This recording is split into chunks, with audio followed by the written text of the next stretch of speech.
In a concrete control bunker hundreds of miles from the pipeline itself, a technician named Viktor Morozov stared at his console.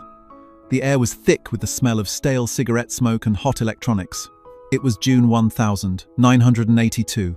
Outside, the brief pale light of the Siberian summer was fading.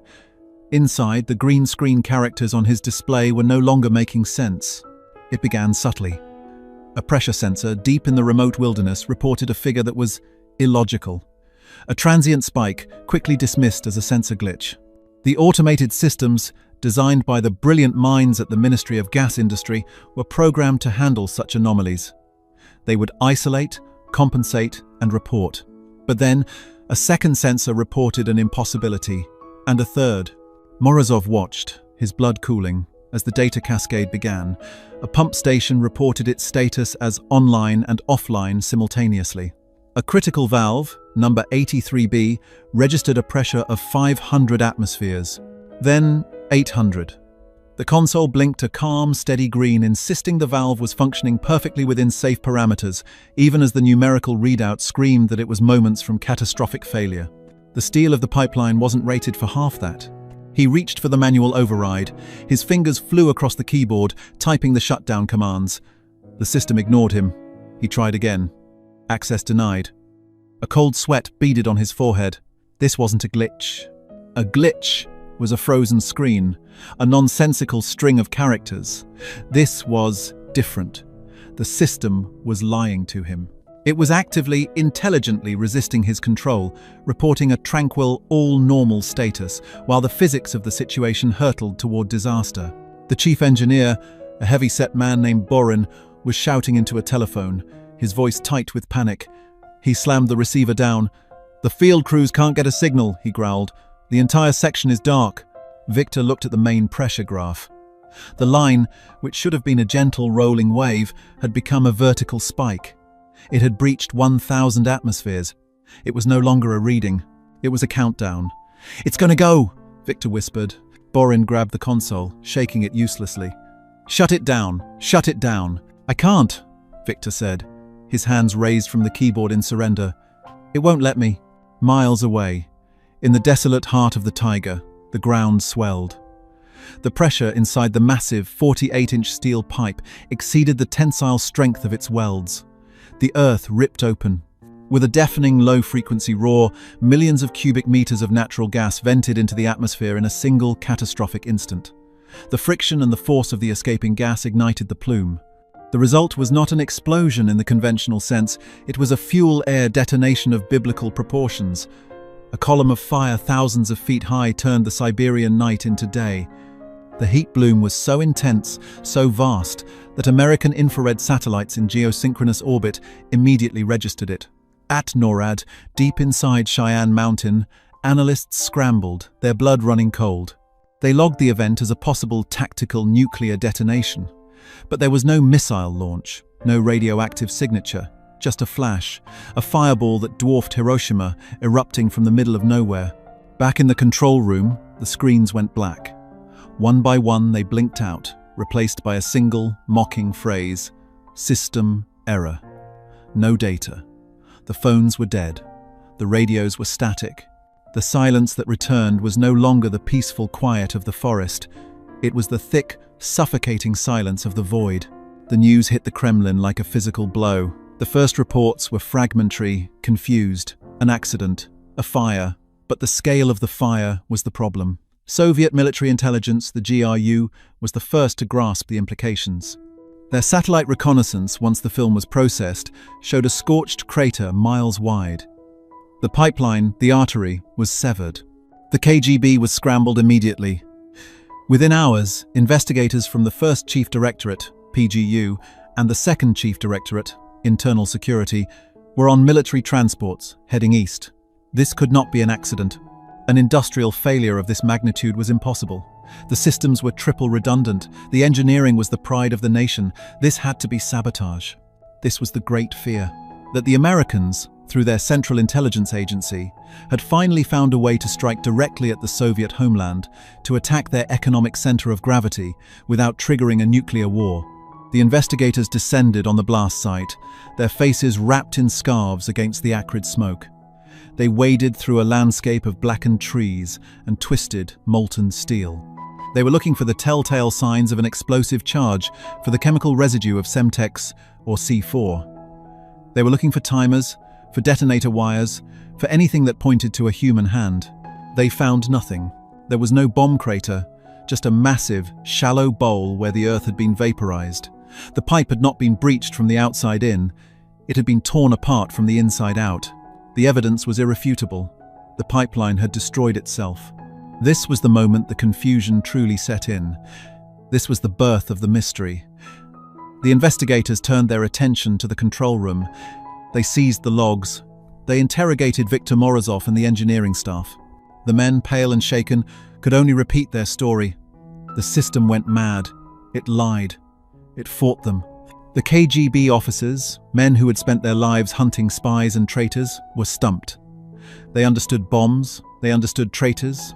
They did not understand a ghost in the machine. They impounded the magnetic data tapes, the punch cards, and the hardware logs from the control center. They flew them to a special computer laboratory in Moscow, a high-security facility run by Directorate T, the KGB's science and technology branch. The analysts at Directorate T fed the tapes into their own diagnostic machines. The code was perfect. The programming, most of it based on Western designs painstakingly acquired by Directorate T's agents abroad, was flawless. On the surface, but when they ran the simulations, the same impossible anomalies appeared. The software itself, the complex algorithms designed to prevent failure, had commanded the failure. The immediate reaction was terror. If the pipeline's control system was compromised, what else was? The entire Soviet industrial base, from tractor factories to chemical plants, was being modernized with the same new computer technology. The national power grid, the air defense network, the secure communication lines to their nuclear submarine fleet, all of it was being automated, all of it run by code. The stakes were suddenly clear. This was not about a single pipeline. This was not about lost revenue.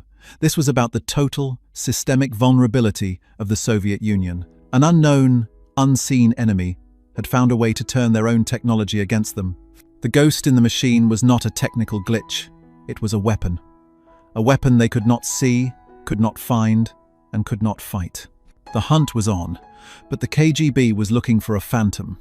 They were searching for a saboteur who had never set foot in Siberia, for a bomb that was never planted. They were hunting for an enemy that was already inside their most secure systems, a digital cancer that was quietly metastasizing, waiting for the command to strike again. The pipeline was just the opening shot. The real war, they feared, was just beginning. CTA. If you want to understand how the invisible battles of the Cold War shaped our modern world, you're in the right place. This is Cold War Impact. Subscribe now so you don't miss the rest of this story and our other investigations into the shadows of the 20th century. The pipeline disaster of 1982 was the impossible event, the mystery that defied explanation. But for the men in the KGB, it was not an isolated incident. It was the terrifying culmination of a pattern they were only beginning to see. For the past several years, the entire technological infrastructure of the Soviet Union had been quietly, inexplicably rotting from within. Factory managers in the Ural Mountains reported that brand new, computer-controlled milling machines, the pride of their modernized plants, were producing components that were just slightly out of tolerance, not enough to be obvious, but enough to cause catastrophic failures down the line. Turbine blades for jet engines developed micro-fractures. Ball bearings for tanks wore out in weeks, not years. The machines insisted they were operating correctly, but the physical reality of their output was undeniable. It was junk. In the Soviet Far East, the air defense network, the PVO, was experiencing phantom tracks. Radar operators would see an intruder, a blip moving at impossible speeds, faster than any known aircraft. They would scramble their best interceptors, the new MiG-25 Foxbats, burning precious fuel and pilot hours to chase ghosts. The moment the jets approached, the targets would vanish from the screens. The pilots saw nothing but empty sky. It was a massive, costly, and humiliating drain on their military readiness. Even the Ministry of Agriculture was failing. New, sophisticated tractors and combines, equipped with the latest microprocessors, were breaking down in the fields. Their complex electronics, supposedly designed for reliability, were frying in the summer heat or the winter cold. The harvest rotted while mechanics waited for replacement parts that were just as faulty as the ones they were replacing. The Soviet system was built on a foundation of 5-year plans, of quotas and statistics, and the statistics were now lying. The reports claimed record production, revolutionary modernization. The reality was a nation grinding to a halt, choked by its own advanced technology. This was the true terror for the KGB. The pipeline was a single massive explosion. But these other failures were subtle, insidious, and everywhere. It was a quiet, creeping sickness. They launched a dozen high-level investigations. They blamed drunkenness on the factory floor. They blamed poor quality control. They blamed lazy engineers. They arrested managers and sent them to labor camps. But the failures continued. The problem, they concluded, must be the technology itself. The new wave of semiconductors, microchips, and computer systems, the very tools they believed would let them finally catch up to the West, was defective. But why? The answer was simple and humiliating. The Soviet Union didn't invent most of this technology, it stole it. Directorate T of the KGB, in cooperation with the GRU, ran a global multi-billion-dollar espionage operation codenamed Line X. Its sole purpose was to acquire, by any means necessary, the West's most advanced scientific and industrial secrets. They stole blueprints for computers, designs for software, and samples of integrated circuits. They then reverse-engineered this stolen tech and plugged it directly into their own military-industrial complex. This had always been the way. It was how they built their first atomic bomb. It was how they built their computers. But now, it seemed, the pipeline of stolen goods was delivering poison. The investigators were trapped. They were confronting a mystery that was, by its very nature, unsolvable from their perspective. They were looking for a physical enemy, a human traitor, a tangible piece of evidence. But the enemy wasn't a person. The enemy was an idea. The enemy was in the code. The enemy was in the very blueprints they had fought so hard to steal. The Soviet Union was being undermined, not by what the West was denying them, but by what the West was allowing them to take. The Kremlin was a fortress of paranoia. In the wake of the Siberian pipeline disaster, an event so massive it was now simply called the incident, the highest echelons of the Soviet state were in turmoil. The Politburo convened in an emergency session, the air in the gilded hall thick with uncharacteristic fear. These were men who had stared down the American nuclear arsenal, but this was different. This was an invisible, internal rot.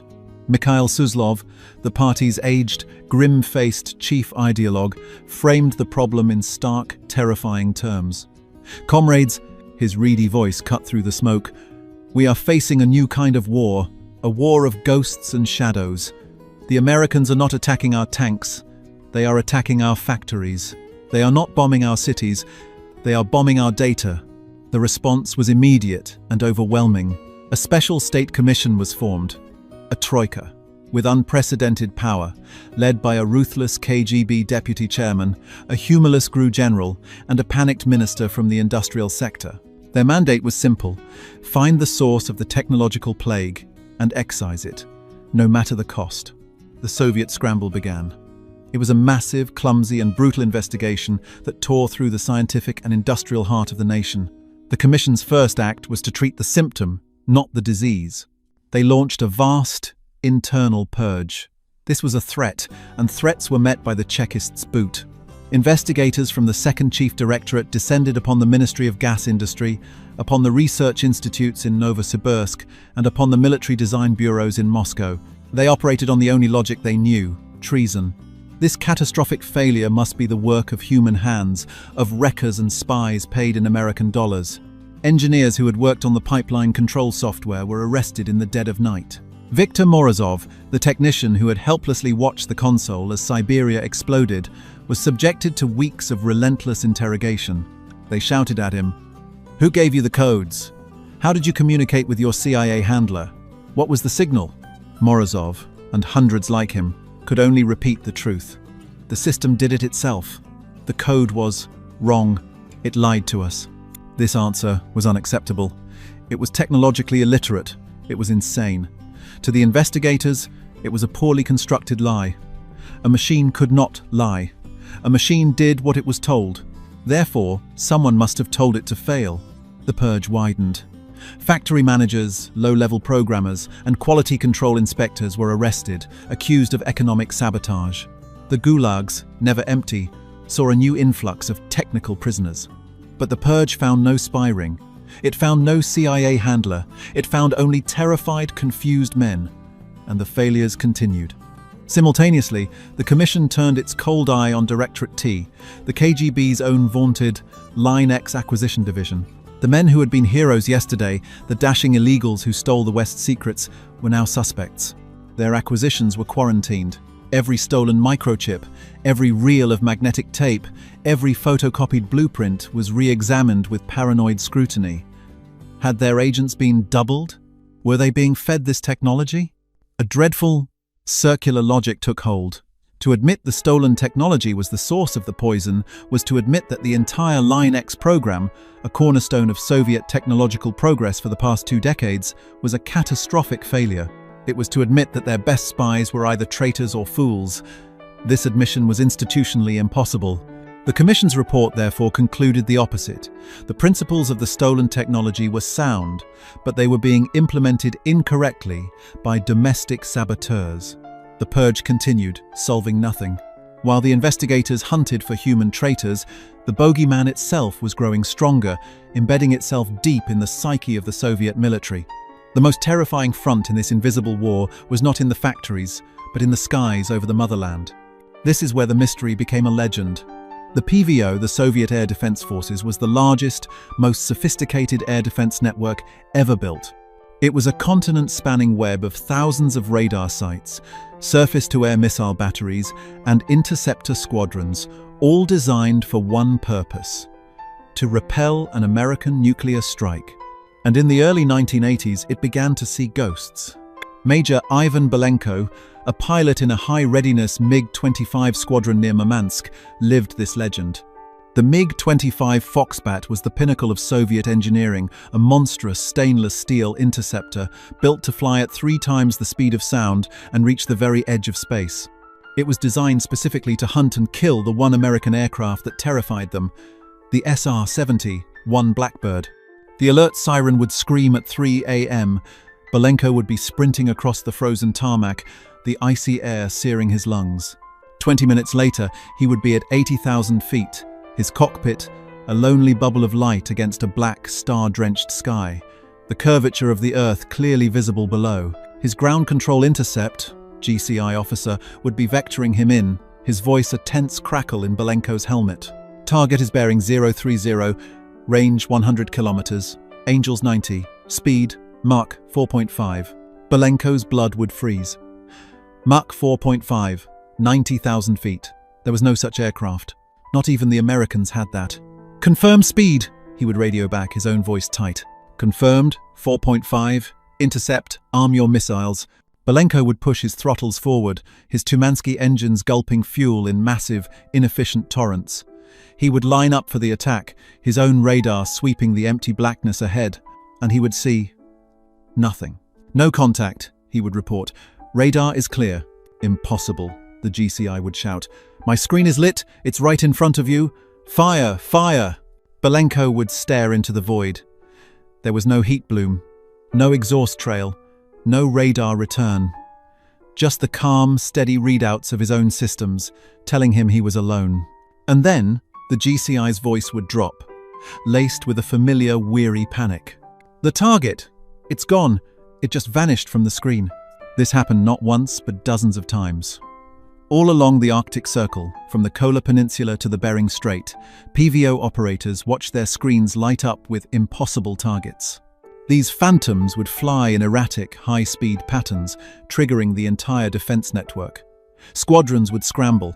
Missile batteries would go on high alert.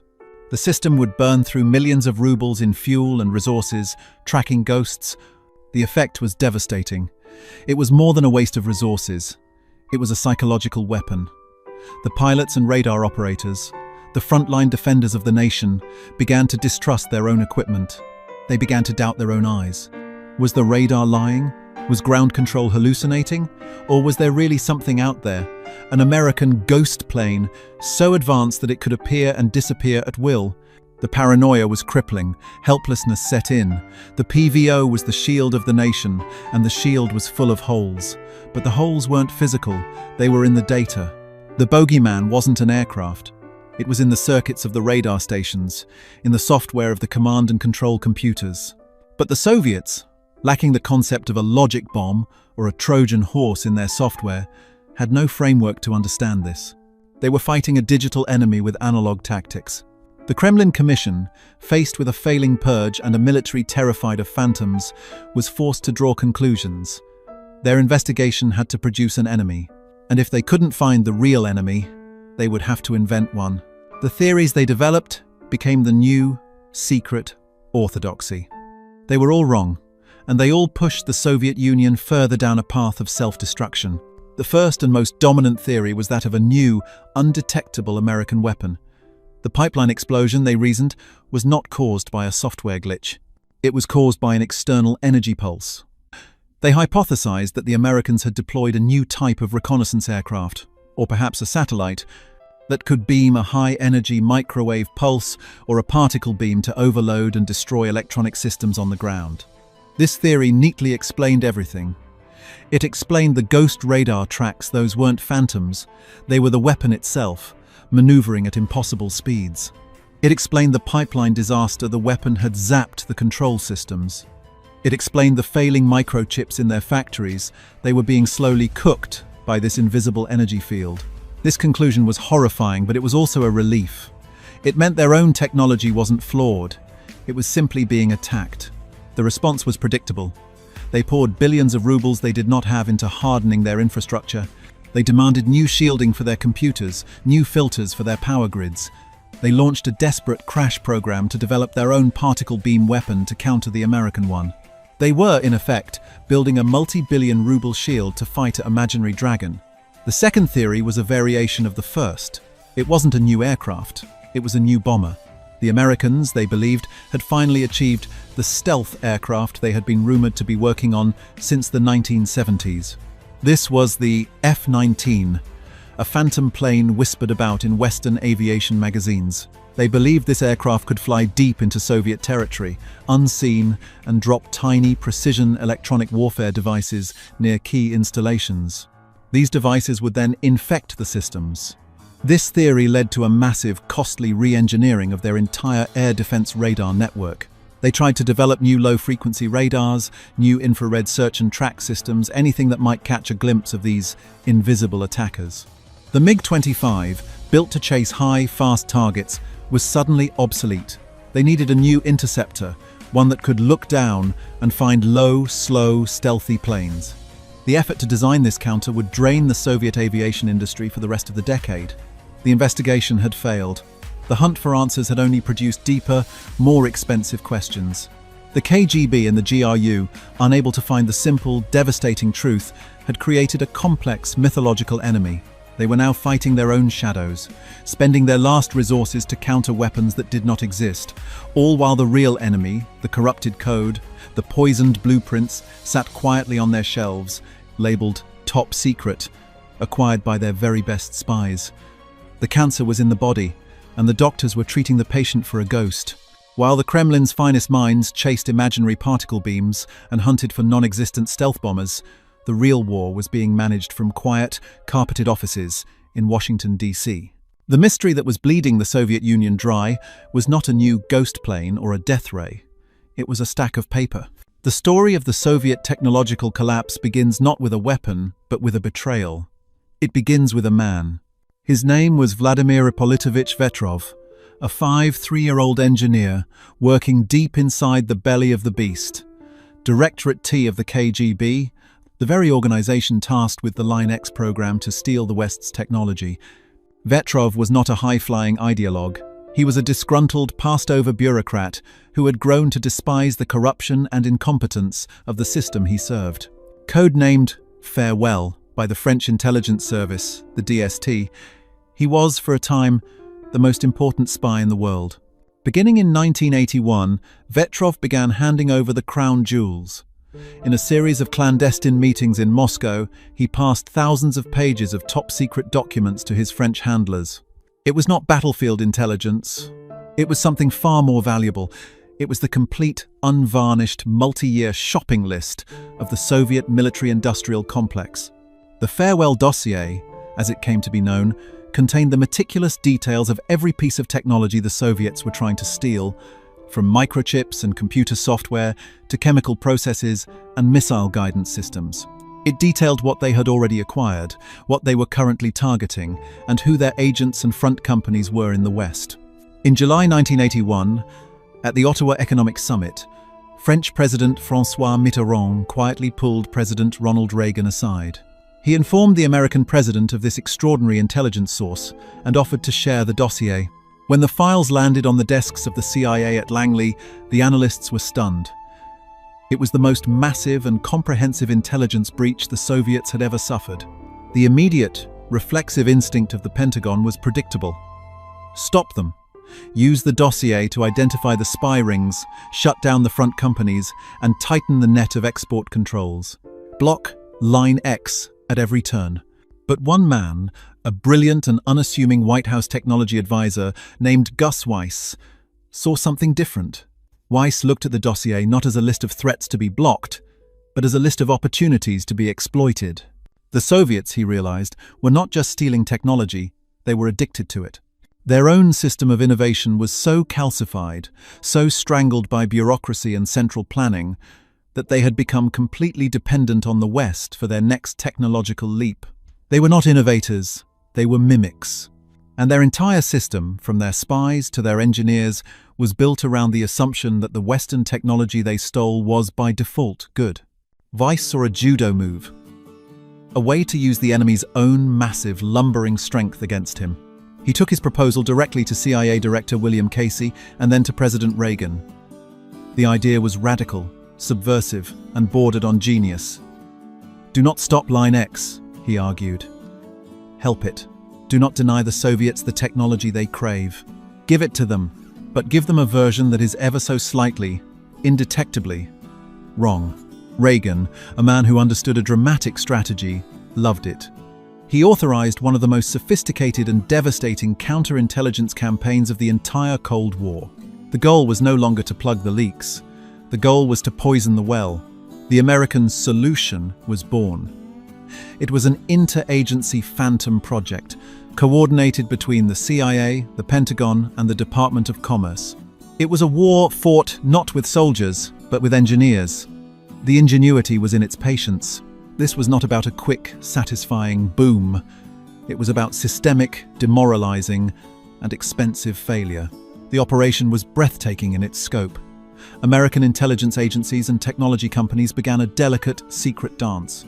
When a known Line X agent, operating through a front company in Switzerland or Japan, put in an order for a specific type of high-powered microchip, the order would be quietly fulfilled.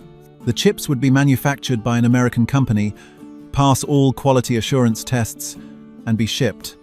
And the Soviets would receive them triumphant. But these chips had a secret. They were cooked. They had been designed with a hidden flaw, a structural weakness that would cause them to fail not immediately, but after several hundred hours of operation, or they would fail only when subjected to the specific vibrations of a tank tread or the low temperatures of the upper atmosphere. They were digital time bombs. When a Soviet design bureau sought to acquire the blueprints for a new, highly efficient American gas turbine, the kind needed for, say, a transcontinental pipeline, the plans would accidentally fall into their hands. The plans would be a marvel of engineering, and the Soviets would dutifully copy them down to the last bolt. But the American design had been subtly altered. The calculations for the turbine blade tolerances were off by a single critical decimal point. The blades, when manufactured by the Soviets, would look perfect. But under the immense stress and heat of operation, they would develop microfractures. They would vibrate, and, eventually, they would tear themselves apart. This was the source. This was the American project. It was the systemic, deliberate corruption of the entire technological pipeline. The bogeyman the Soviets were hunting in Part 2 was in fact an army of Trojan horses, all stamped with "Made in the USA" and gratefully stolen by the KGB itself. And then there was the pipeline. The hard currency pipeline was the #1 economic priority for the Soviet Union, and the Line X dossier confirmed they were desperate to steal the one thing they couldn't build: the sophisticated control software. They needed a complex, automated system to manage the flow, the pressure, and the operations of thousands of miles of pipe. They targeted a Canadian software company, whose product was, in turn, based on American designs. According to Thomas Reed, a former Air Force secretary who served on the National Security Council, this was the operation's masterpiece. The CIA, working with the software engineers, allegedly created a special, corrupted version of the control software. It was a marvel of malicious code, a true logic bomb. This software was designed to be stolen. And when the KGB agents acquired it, they believed they had hit the jackpot. Their own experts examined the code. They ran it through every diagnostic test in their arsenal. And it passed. It passed perfectly. The software was installed, and it worked. For months, the genius of this American-designed malware was that it did not fail. It learned. It silently logged the normal operating parameters of the pipeline. It learned the rhythms of the pressure, the flow, the valves. And then, one day, in June 1982, it was programmed to depart from that baseline. It was designed to do exactly what Viktor Morozov, the terrified technician, had witnessed. It was designed to lie. It would tell the human operators that the pressure was normal, while simultaneously commanding the valves to close and the pumps to surge. It would block all manual override commands. It was designed to push the pipeline with precision to the absolute outer limits of its physical tolerance, and then one step beyond. The resulting 3-kiloton explosion was the non-nuclear shot heard around the world. It was the culmination of the American strategy. But the true ingenuity was not this single, spectacular explosion. The explosion was merely the exclamation point on a much longer, more devastating sentence. The true American dominance was in the realization that you could defeat a superpower without firing a shot. You could turn its own paranoia, its own secrecy, and its own systemic reliance on theft into the very instruments of its downfall. The Soviets were hunting ghosts, but the ghosts were real. They were the phantoms of flawed data, of corrupted code, and of cracked turbines. And the Soviets had invited them in, celebrated them as victories, and obediently copied them by the thousand, infecting their entire industrial and military body with a disease they could not see and would never understand. The investigation was a catastrophe. By 1984, the Special State Commission, the all-powerful Troika, was not just failing, it was actively making things worse. The purge of wreckers and saboteurs had gutted the Soviet Union's best technical institutes. The most brilliant engineers were either in prison or too terrified to do their jobs. The military's frantic efforts to build shields against imaginary beam weapons had diverted billions from desperately needed projects. And the plague raged on. The phantom radar tracks in the Arctic were now so common that PVO operators, out of sheer self-preservation, began to ignore them. They would log the impossible targets and then quietly go back to drinking their tea, leaving vast stretches of the northern border effectively undefended. New naval vessels, built with the latest Line X computer systems, suffered catastrophic electrical failures during their sea trials, sometimes crippling the ship for months. The national power grid was experiencing rolling blackouts, which the control systems insisted were not happening. The Soviet Union was a giant with a rotting nervous system. The Politburo, now led by the aged and ailing Konstantin Chernenko, demanded a final answer. The Troika, their own careers and perhaps their lives on the line, convened a secret, last-ditch meeting. They did not summon spies or generals. They summoned a man named Evgeny Velikov, a vice president of the Academy of Sciences. Velikov was a physicist, a man who dealt in facts, not ideology. He was famously brilliant and, for a Soviet academician, dangerously blunt. He had been quietly given access to the Commission's mountains of data, the failed components, the contradictory reports, the endless dead ends. The KGB deputy chairman, a man who had personally signed execution orders for saboteurs, began the meeting. "Academician," he said, his voice flat. "We are bleeding. Tell us who holds the knife." Velikov, a man with a thick shock of white hair, walked to a table in the center of the oak-paneled room. He carried a small wooden box. He did not look at the Troika, he looked at the box. "There is no knife," Velikov said, his voice quiet. The room was utterly silent. "The wound is self-inflicted." He opened the box and carefully placed two identical-looking objects on the green felt of the table. They were black, rectangular, and no bigger than a fingernail. "Integrated circuits." "This chip," he said, pointing to the first, was recovered from the guidance system of a failed cruise missile at the Tula factory. It is a Type 133, a copy of the American Texas Instruments 7400 series. This, he pointed to the second, is the American original, acquired by Directorate T in 1979, a great intelligence victory. The GRU general leaned forward, his medals clinking softly. "What is your point?" Velikov produced a stack of large X-ray photographs. He laid them out, one by one. "My point, Comrade General, is that our engineers are the best in the world. They copied the American design perfectly. Every circuit, every pathway, an identical reproduction. We have spent 4 years arresting these men for their failures, but they did not fail. They succeeded." He tapped the last photograph. It showed a microscopic, almost invisible fracture in the silicon. "The American chip, the one we stole, has a flaw," Velikov said. "A Trojan horse, hidden deep inside. It is designed to function perfectly during all standard tests. But when subjected to the precise G-force of a missile launch, it cracks. Every single time." He paused, letting the weight of his words fill the room. "We copied the flaw. We copied it perfectly. We have installed this perfect copy in tens of thousands of our most advanced missiles. We arrested the men who built them when we should have given them a medal for their precision." This was the shock moment. It was not a thunderous explosion. It was a cold, silent, sickening realization. The blood drained from the KGB man's face. The enemy was not a beam weapon.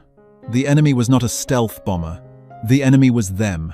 Their entire system of progress, their vaunted Line X, their heroic spies. It was all a giant, gaping vulnerability. Velikov wasn't finished. "The pipeline," he said, the name of the 1982 disaster hanging in the air. "The software was stolen from a Canadian firm. It passed every test. Because it was designed to pass every test. It was. A bomb. A bomb made of logic. The Americans didn't plant a bomb in Siberia. They tricked us into building it for them. The implications cascaded, filling the room with a dreadful, suffocating gravity. It was all a lie.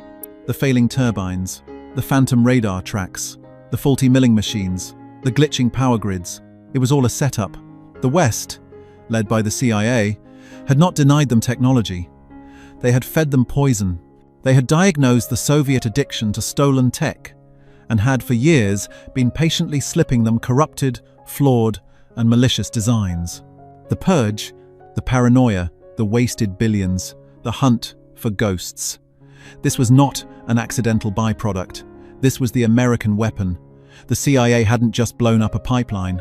It had successfully puppeteered the KGB into dismantling its own nation's scientific infrastructure. The paranoia was the payload.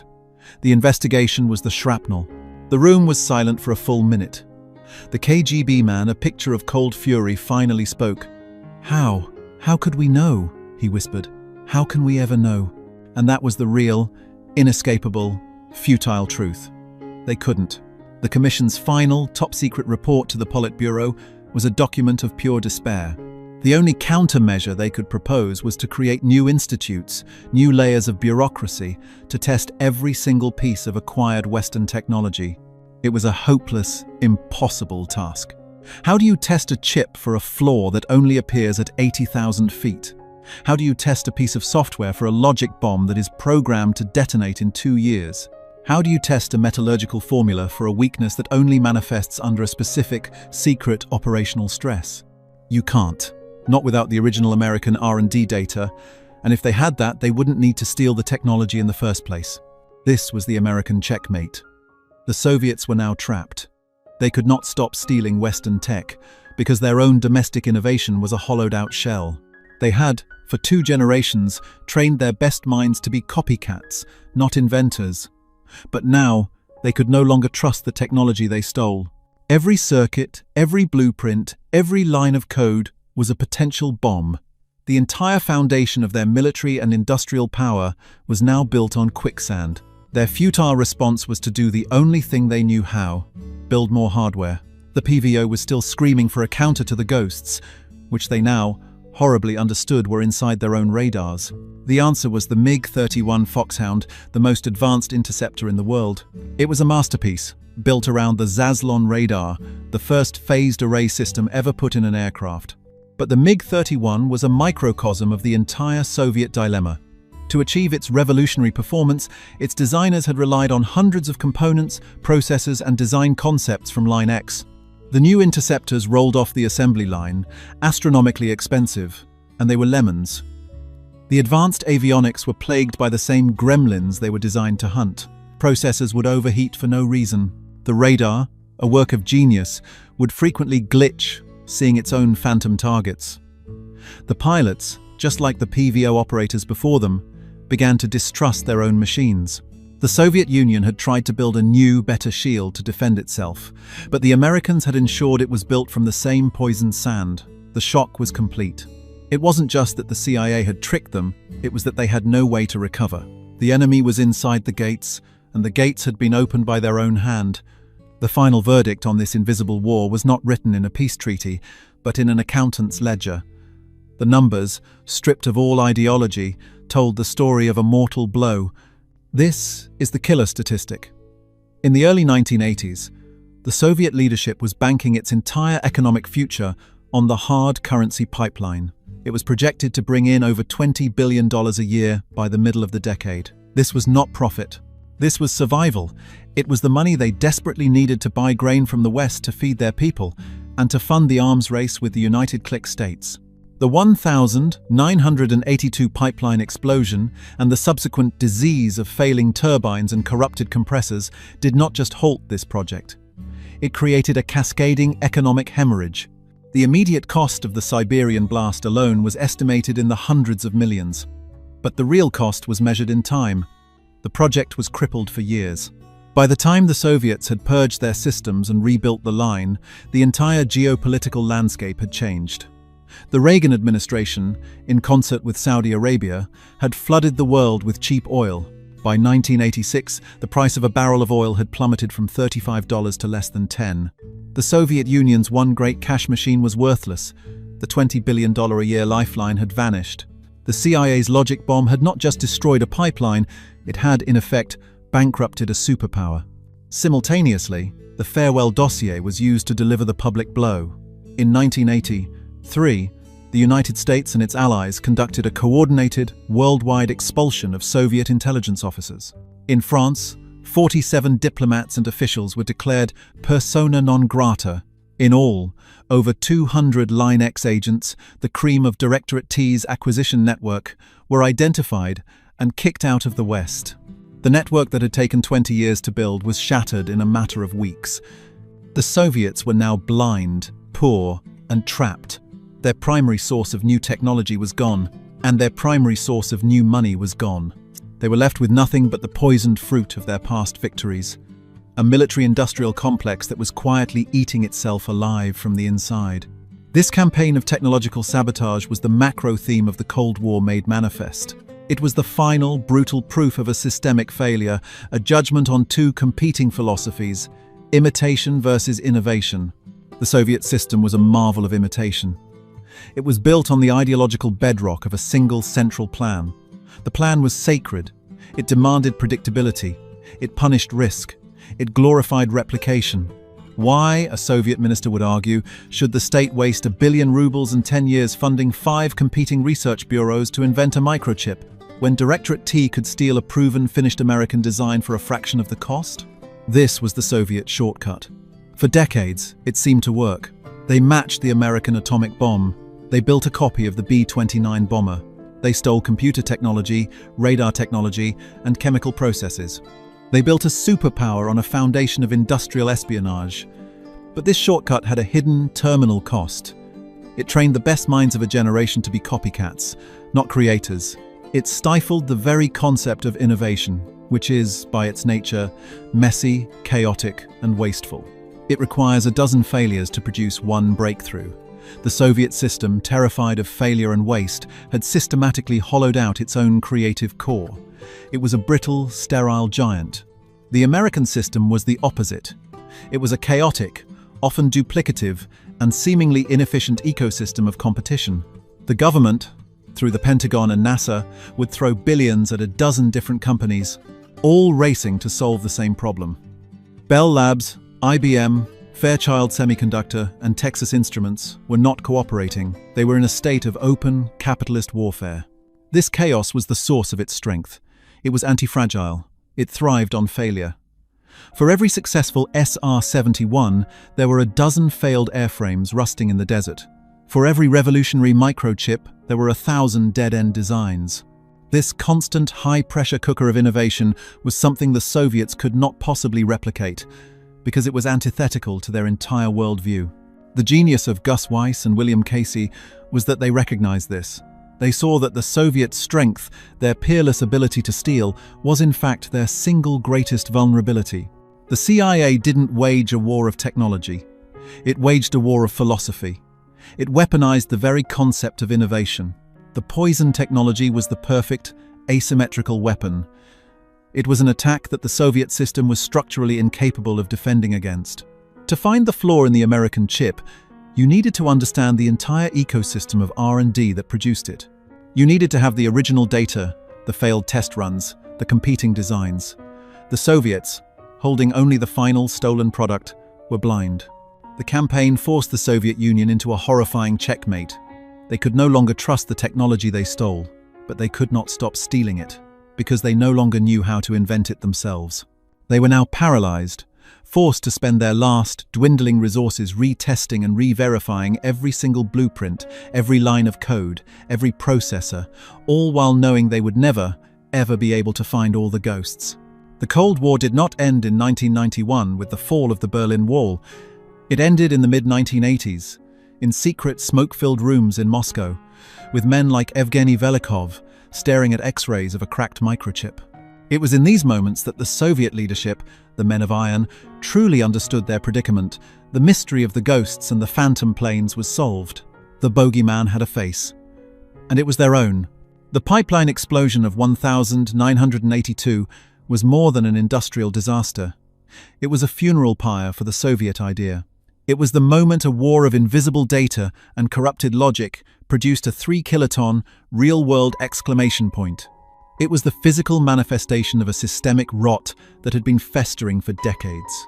The Americans had uncovered the central paradox of the Soviet Union, that a state built on a foundation of lies could be destroyed by a single, imported, technological truth. The corrupted software was, in a way, the most honest thing in the entire country. It was programmed to do one thing fail, and it did so perfectly. The legacy of the farewell dossier is not just the explosion or the economic ruin. It is the profound psychological demolition of an empire. The KGB had been shocked to learn the CIA was corrupting their technology. But the final, fatal shock was the realization that their entire system had been a hollow shell, propped up by stolen dreams. And the Americans, in their final, brilliant, and ruthless move, had simply kicked the props away.